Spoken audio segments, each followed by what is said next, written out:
Fatherhood isn't easy, but in Autismland, it's a journey like no other. Join Mark de Grasse as we explore the highs, lows, and everything in between of raising children on the autism spectrum.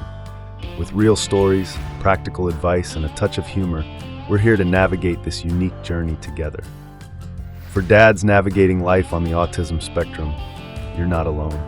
Hey everyone, welcome to the Dads in Autismland podcast. I'm Mark de Grasse, and today we're talking to Jacob, who has a son, Beau, who is autistic, and a neurotypical son, Junior, who's 9 years old.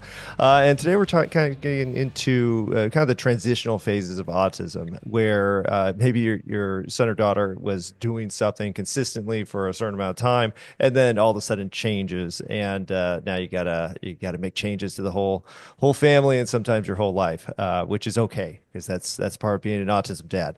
So welcome, Jacob. Hi. So it sounds like your son's actually going through something that we saw with my son. My son's also nonverbal, and we started the diagnosis process pretty early, thanks to my wife, who was really on top of it, probably at like 18 months old. And it sounds like there's a lot of parallels between kind of what you guys are seeing and what we saw. So just to start things, maybe just talk about kind of the signs, and then how you went through the diagnosis process. So when we started seeing signs, he was doing things like to where he wouldn't play with the toy.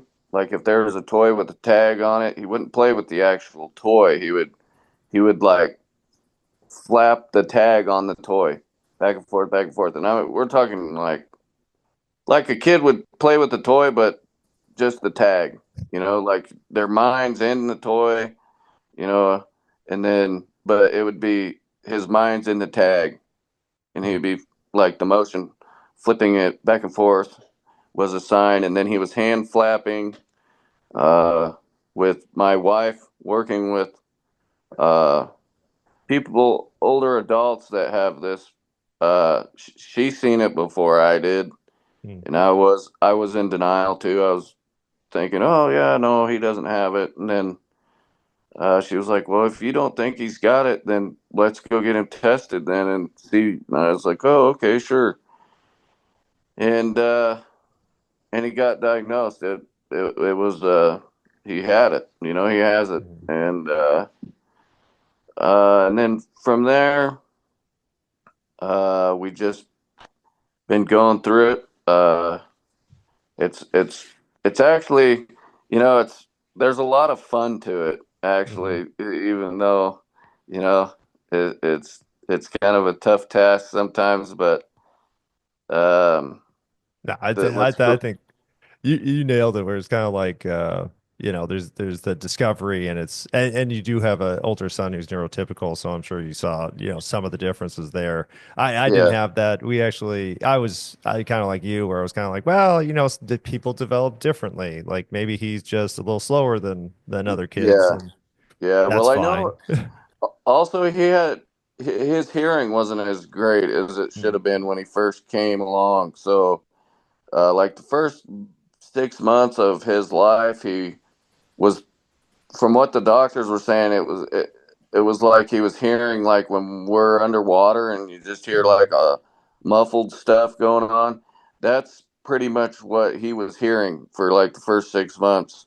So that was, I thought maybe that was it. Maybe that's why he's, not doing the typical things that kids would do at that age. But that really wasn't the case. But I mean, like I said, he says words and stuff, but I think what it really comes down to is like, it's almost like I need to let him get super mad before he like rattles it out. But uh, like I said, he doesn't get like mad or violent or anything. He's just into uh, frustration because he can't say it. So, Mhm. and No, yeah, he we doesn't try to. hurt anybody or anything. So That's good. Yeah, and we actually with my son, and I will say just be careful because we actually didn't see the self-harm stuff until he had a problem with an aide when he was 5 years old at the school, and then all of a sudden he started doing it where he would like bite his hand, and he still does it. yeah, But yeah. it's He almost like a Bo redirect. Bo does bite his hand. Oh, does he? That's been a new thing. Yeah, that's been a new thing for probably a month or so. But and then that's another thing. You think like, well, his all of his teeth are in. Like, is he really? The Maybe his teething, yeah. teeth hurt or something. Because kids do that. But then you take him to the dentist, and the dentist is like, "Oh no, his teeth are perfectly fine." You know, he's got great teeth. I'm like, "Yeah, well, he doesn't need any candy." And they're like, "Well, that's good." So We're happy with I that mean, if one. he won't eat it, don't ask him to eat it. Yeah. So No, and I think well, and we talked about this a little bit before, where it's really communication and then the frustration of not being able to, get what they want. I think we went through multiple cycles of trying to figure out the communication side because my son actually yeah, said a few words prior to like 18 months. Like he said dad and mom and there's a third word I need to remember at some point, but he had three words. And then all of a sudden at about 18 months he like lost the words, he became super lethargic, and then a lot of the stemming habits started happening. And then my wife was on top of it. She was like, okay, let's go through and get diagnosed. And but even that process took like years. So when you said like you got it done in relatively quick, I was like, oh, that's fantastic yeah, because it can be yeah, hard. yeah. That was a good thing. Like I said earlier, that there's a lot of people that don't get their kids diagnosed for till they're like 8 or 9, which is, I mean, I some of them, I don't know if it's they just don't think about it until then, or what, It could be or denial. that maybe Yeah. they just don't even know, maybe they don't even know about it. So, because there is Yeah. people still out there that still think it's, that, oh no, that ain't a thing. Oh, So well, even some of the dads on, the kind of the podcast have said that, diagnosis at like 12 or 14 or, yeah, that kind of stuff where it's like, yeah, man, that's tough because, well, and you yeah, found, and we'll talk about this a little bit, the ABA therapy, which, we ended up, my son's in full-time ABA therapy. He goes, like 9 to 2:30 every day. So it's like his yeah, school. But it's probably the most we tried everything. We did OT and PT and yeah, speech therapy, all these different things, but ABA seemed to be the most effective, yeah, and it's helped him communicate the most as well in terms yeah, of, we use pictures, and then he started to use a device in order to say what he wants, and we're pretty sure he knows how to like read in a weird way because he's able yeah. to, find the movies that he wants on, say, YouTube, even though he Oh, can't read, talk, or write, he still finds huh, them. And we're like, yeah.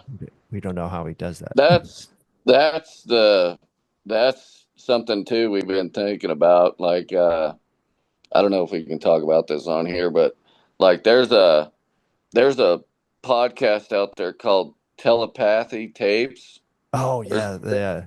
Yeah, telepathy and tapes. I think that's yeah, I've heard that from multiple parents now. yeah, and my wife has been listening to that, and that is some wild stuff there too, which is, they think that they can read their parents' minds, which Hmm. is, I mean, there's a lot of times where I think that might be real, because like Beau, I mean, there's a lot of times where I'm like, man, how did he know that I was coming home? Like I'll come through the door and he's like opening it up, It's like I Oh, don't know if yeah. it's a coincidence that he's opening it up because I know he can't hear my car when I pull up. So, you know, Oh, it's he's probably, just I think they do notice stuff that we don't, or maybe we just yeah. don't pay attention to Or because, maybe he can hear the car. Maybe I mean, yeah, rattle of the window or yeah, or something. something, Yeah. yeah. Because we actually So, notice my son knows directions where it's kind of like he'll start getting excited if we're driving a certain direction because yeah, he's like, oh, I'm gonna go to, yeah. Embrace program at church. My son does the same thing. My son does the same exact thing. He knows where we're at in town. You know, like he's into swimming. So when we Oh, pull up nice. to the rec center, he knows right away. Oh, yes, we're going swimming. All right, and he's all stoked. Hands are flapping and making a bunch of noise. Because he's so excited. And but then he loves going on drives. He's the only kid Oh. I have that will drive for 4 hours and not even make a peep. Oh, that's He'd pretty just be cool. looking out the window and enjoying it. Yeah, we, So, we actually notice my son loves flying, where it's like he'll sit in the oh window seat and he'll just stare out the window the whole time yeah, and he'll like turn and laugh and I'm like, man, yeah, what is he seeing? yeah, yeah. Yeah, it makes you wonder. But I honestly think it's a motion thing with Mm. with them. Like I think they're into, like the channel changing. I don't think it's so much the what he's watching that he doesn't want to watch. I think it's the videos going back and forth, back and forth. You Ah, know.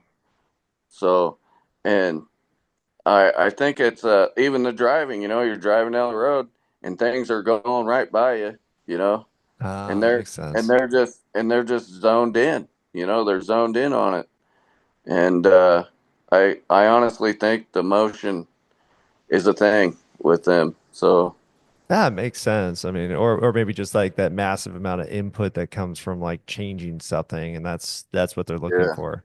Now I know you said that you had a transition between like he would eat everything, and then now he only eats a few things and very specifically. Could you kind of explain how that kind of transition went? yeah. We had he was eating top ramen noodles, spaghetti, rice, cheeseburgers. Uh, uh, he was eating a lot of food. A lot of different foods. And from what the therapists and they were saying that they haven't ever seen any kids that No. would eat that many things. And I was like, oh, sweet, I must be doing something right. Easy. And then I was like, surely it's not going to down spiral. And then it was like, yeah. Now I'm like on a, oh no, you know. So No, I get you. We used to say that about my son sleeping because for the first like year, actually probably 2 years, he slept through the night. It was just like no big yeah, deal. And then all of a sudden it just switched and he was up every night between like 1 and 4 a.m. and wouldn't go back to yeah, sleep. So yeah, yeah, I get it. That's just part of it. It could go back. You yeah, yeah, never know. So what's yeah, his yeah. favorite foods right now? Right now it's I can get him to eat grapes sometimes, and then peanut butter jellies when he wants to eat it. Mhm. Um, and cheeseburgers, but he's kind of on all these things. I think he's kind of burnt out on, and so like I pitch so many things to him when he wants to eat. And then if he just doesn't want to eat any of them, then I'm like, okay, well, maybe he's not hungry enough. I don't know. And it could go back to him wanting milk all the time too. So I think, I used to hide the bottle. I used to Okay. hide the bottle to where it wasn't in his mind. And now he just takes me to the refrigerator because he knows that's where it's at. So it's like, dang, man. So I mean, and I could not give it to him, but that goes to the where he he'll go on strike. He won't Mm. do anything until he gets that. So Yeah, just the food strike. That's like pretty interesting. most kids, like my older boy, you tell him, all right, you're not getting this until you eat dinner, you know, and then he'll get bummed out and then be be humming around the house, but then he'll go back and eat it. He'll go back and eat dinner so he can eat that. Mm. But Beau won't do that. He doesn't just doesn't work in his world. You Yeah, know, holds it up so forever. yeah, yeah, You also mentioned that he had like a specific type of cup that he would drink from, and we actually have gone through multiple transitions with my son where he had like the bottle. He would only drink from a bottle. They would only drink from like a sippy cup that had like the specific lid and like nipple on it, and then yeah, I think it's similar to you where he'd poke holes in the top, and so it had to yeah. have like the right Yeah, he flow. would. Yeah, he would bite it, and you don't want to give your kid anything that's like tore up anyways. But like, he has just little tiny bite mark in there, that's not like terrible, and he won't drink out of that. No. He only a new cup.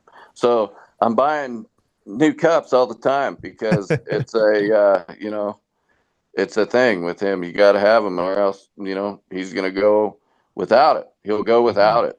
You know. And from what I talked to ABA about it, and they say, well, uh, don't uh, not give it to him because like if you're gonna hold out and give him a hard tip, fill it up, put it on the counter, and he doesn't drink it.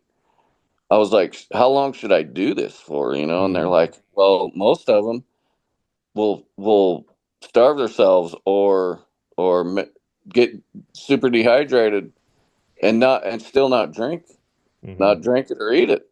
So it's like, well, I guess I'll just keep doing this. Hopefully something turns over here soon. But like I said, he before when he was like one, I could get him to drink out of a water bottle. I could get him to Mm. drink out of a cup, and then it just kind of all that went away. And like right now, I still try to get him to drink out of a cup. Like he kind of look interested in what I'm drinking. I'm like, oh, okay, you know, here, come over here, and like I can get him to get his lips on it, but then that's it. Like, Mm. Yeah, it's like, okay, I did what you yeah, want. I'm not yeah, gonna. Well, and I'll yeah. He tell you won't because act. we've been in ABA for I don't know 5 years now, and now finally he'll actually drink out of any straw, and it was actually kind of shocking at first because you'd be sitting in the car, and then all of a sudden he'd reach over and grab your drink and just start drinking. I'm like, you've never done that before. Like, what the heck Yeah, is going yeah, on? yeah, yeah. It gets wild, but like I said, he is, besides all the things that he does, he's a fun kid. There is a lot of things that we can't do with him. He doesn't like to stay still. He doesn't, all that stuff. We're big into sports around here, Oh, okay. and he doesn't, he doesn't like to go to games or anything like that. And he he but like we'll go to the park or something. He loves that. Oh, He good. loves going to do that or swimming. He loves going swimming. Uh, but when it comes to people, like a lot of people, Hmm. no way. He'll try to leave. He'll Yeah. try to leave the place. He'll just walk out. So, Yeah, it's no, like we had that exact issue where it's kind of like we only went places that had like a fence around them because we knew yeah, that if yeah, you don't yeah, stop paying yeah, attention because he yeah, will take off. He actually yeah, this yeah. one time he left we go to this it's, on Pacific Beach there's this pier with little cottages and my family's gone there forever. And this one year he somehow found a way out the back through like a gate and then was trying to get down to the beach which is on like down a cliff and we're like, "Oh my gosh." So we have Yeah. safety procedures like extra locks and we have like biometric locks on certain doors in the Well, house. yeah, We even use like a bike chain for the fridge because otherwise he'll just empty the fridge. He is a good eater now because yeah, yeah. he's grown. He's what 165 pounds and he's 12, and so Well, yeah, yeah. it's See, when you look at my son, he doesn't look like he's a picky eater. He's like mm, 55 pounds. He's 55 yeah, pounds solid. at 3.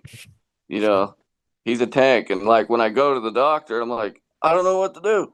He won't eat, and then they're like, well, he looks completely fine. I'm not too worried about it. I mean, he's huge. And I'm like, well, I know, but don't you think he ought to be eating? It's like he's like, well, kids do go on like not eating sprees. Yeah. And and that's a good thing. I know he's not like sickly, you know, when he Yeah. doesn't eat, but because he's a big kid, he's strong. He's not a he's not a weak kid. He's a strong kid. And but I think the coolest part is, when my oldest wanted a brother. He's like, Dad, I want a brother to play with. And I was like, okay. Mm. So it happened. We got Beau, and none of us were thinking, that he was going to be the way he is. But my son is actually like Mm. embraced it. He plays baseball. He's just now gotten to a travel ball league, and he wears a autism cross on his neck for Ah, good luck. That's his good luck thing. I love And that. I think we're gonna try to get him like the puzzle piece for the back of his helmet or Mm. something. Because I think that's cool. I think like if you can get the word out any kind of way, uh, do it, because like there's there's a lot of people that know about it, but there's a lot of people that don't know about it. And like there's sometimes where people are like, they want to be jerks. Hmm. You're like, you need to tell your kid. Yeah, control your child. Yeah, control your kid. It's like, yeah, that's what I'm doing. I know it doesn't look like it, but This is I, going great. I am. Yeah, No, it's but it's funny because my younger son Declan, he's well, they're 10 months apart, so they're almost the same age, 11 and 12. But he's the same way. He's on a select baseball team here in Texas, and yeah, he's just fantastic with autistic kids and even just little kids, anybody who's at that kind of like level. My son's at like a 2 to 3 year old mentality level, so he's yeah, fantastic with kids, and I think it does show like, hey, the more you get people exposed to special needs kids, the more they start to understand and yeah, realize. And yeah, and honestly, yeah, it's just a different way of being. I mean, it's a little bit more taxing on parents. yeah, Because yeah, as soon as my son got to the 7, 8 years old, my non-autistic son, we were like, oh my gosh, this is like you could let him kind of manage himself a little bit, and that was the big yeah, difference because yeah. Damien, he's still full time. You got to pay attention. I will say, if you want to keep your son active, my son loves trampolines, and Oh he yeah, yeah, yeah. We have a trampoline. oh nice. It's currently down because of winter time. You can't really have them out. They'll Mm, get snowed on and stretch out and tear. So you just take them down there in the winter time. But when we have it up, it's a thing. Like he goes nice. out there and gets on there and jumps all around and rolls around and lays there and stares at the sky. Oh, It's that's a thing. awesome. He loves it. So and sometimes you go out there and do the same thing just to get away. Oh So yeah, man. I used to spend hours on the trampoline when he yeah, was younger. But yeah. we got one of those it's like an adult fitness trampoline. I think it's like Oh yeah, 5 feet across, and that's what he has in his playroom. So he'll just yeah. jump on the trampoline for, I want to say, several hours a day. And so Wow. So that's he's got why, some legs on him oh now, my, they're huh? like tree trunks. It's kind of funny because my Yeah. dad is huge. He's like 6'5", 300 pounds, and my son is headed that direction. And I'm like, oh my gosh, Well, that's been my motivation for yeah, exercise because I'm like, I mean, sometimes he does stuff. I'm like, oh my gosh, he's already stronger than me in some ways, and I yeah, train. And I'm like, yeah, he's yeah. like a I'm a superhero. I'm a stay-at-home dad. I have a lot of heart problems and back problems. I have a pacemaker and stuff like that. So, Cool. uh, like I try to stay in the best shape I can too. just because when you have a 3-year-old that's autistic, I mean, you're doing double time Oh, easy. compared to like a typical 3-year-old. So you got to make sure you're doing Keep it right up. for yourself. Yeah, well, You it's don't want to have any hindrance whatsoever when you're dealing with them. So yeah, we used to have to, the only way to get him in bed for a couple of years was to let him fall asleep on the couch, and then you'd have to pick him up and carry him to bed. But then once he yeah, was past like 100 pounds, it was like, okay, one, yeah, we need a one-story house, and two, I need to gain like, I don't know, 20 pounds, just to keep up with him. So yeah, I get that, and that's really good that you kind of focus on that area too, because otherwise, kind of everything's lost in terms of your ability to help in that situation, yeah, picking them yeah, up. yeah, yeah, yeah. 55 pounds all the time. I. It's funny that you mentioned that because it was just a couple months ago I had to get my pacemaker replaced, and so when I had it replaced and I was having to go in for checkups, and they were calling me, telling me, "Hey, we need you to come in here. Something's reading on your pacemaker. It's kind of weird. We just want to check it out." I'm like, "Oh, weird. I feel fine." So I go in, and my pacemaker was actually reading my muscle contractions. Uh, And I was like, well, I pick my son up all the time. He's like 55 pounds. So I mean, you probably are. There's a good chance you are picking that up. And then when I told them that, they were like, oh, okay, makes a lot of sense. Makes a lot of sense. Okay, yeah, so that's it's funny, like, like a random spike. yeah, Like, oh just like gosh, I had to carry him out of a park. well, it was reading my contractions, so it was like trying to pace them, which was Hmm. kind of weird, but it sounds really horrible, like, oh man, what happens if you don't have your pacemaker? But I I've done it before without it, and it sucks. It's terrible, but I don't die or nothing, so that's good. There you go. That's the Yeah, most important part. You stick yeah, around because you got yeah, some work to do.